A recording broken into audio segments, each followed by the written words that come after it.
the best place to start the story is probably in my undergraduate degree, which was a bachelor's in psychology. I was drawn to a psychology degree in high school, and in my sophomore year at UC Santa Cruz, took a quantitative psychology class, which was basically an advanced statistics class. What actually really grabbed my attention in that class is that most of the lectures was completely done through the professor just coding, and so he would ask a question and answer it by just coding in an R terminal up on a projector. And that was the first time that I really saw that there was not just the power of understanding statistics and the mathematics, but in how in general coding, and then more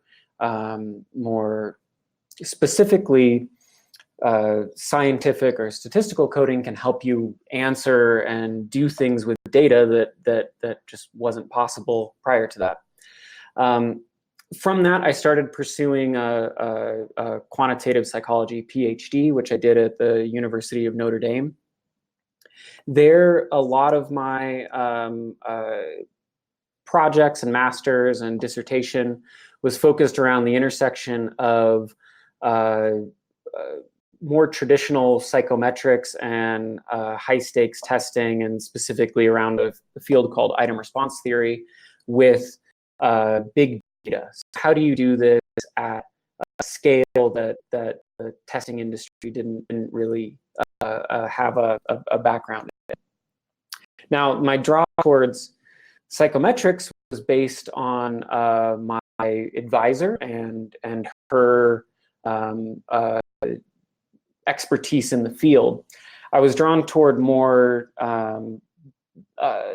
big data and the scale of the problem through an internship that I did with Pearson, which is my current employer, where I was working with Dr. John Behrens, who's still a vice president at Pearson, and he was faced with the challenge of taking massive amounts of student data that Pearson had collected through its existing products, and trying to figure out what to do with it in order to draw insights both that could inform and provide feedback to the product, as well as to inform future products.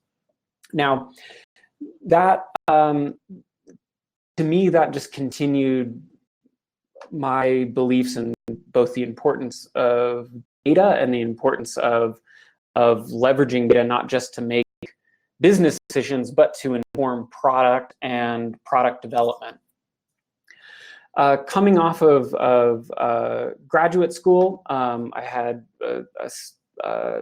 my first job at a more traditional assessment company called NWEA. I left that company after a fairly short tenure and came to work at Pearson under a research and development lab that started pursuing more and more machine learning and artificial intelligence capabilities, as both the talent for those techniques became available, and the team acquired that talent and developed it internally as well. And as the company of Pearson started to shift towards investing more and more into AI. And so over the past 3-4 years, I have both personally developed a skill set that's more aligned in artificial intelligence, and specifically in deep learning and reinforcement learning. And the company as a whole has shifted their investment to support hiring talent in those fields, as well as building the talent internally. And so probably a year and a half ago, I got my own team and started off with a small team of 2 people that was tasked with bringing reinforcement learning capabilities into an educational product. And we launched that product a few weeks ago. It's a calculus tutor named Ada, and it's in iOS S Store. And now the team of data scientists underneath me numbers 11, and will probably grow to 13 or 15 before the end of next year.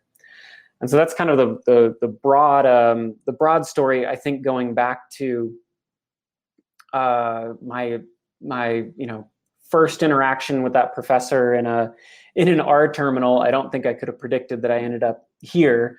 But certainly it's been a journey, and it's tough to pull out just a few of the key incidents or experiences that shaped that career path.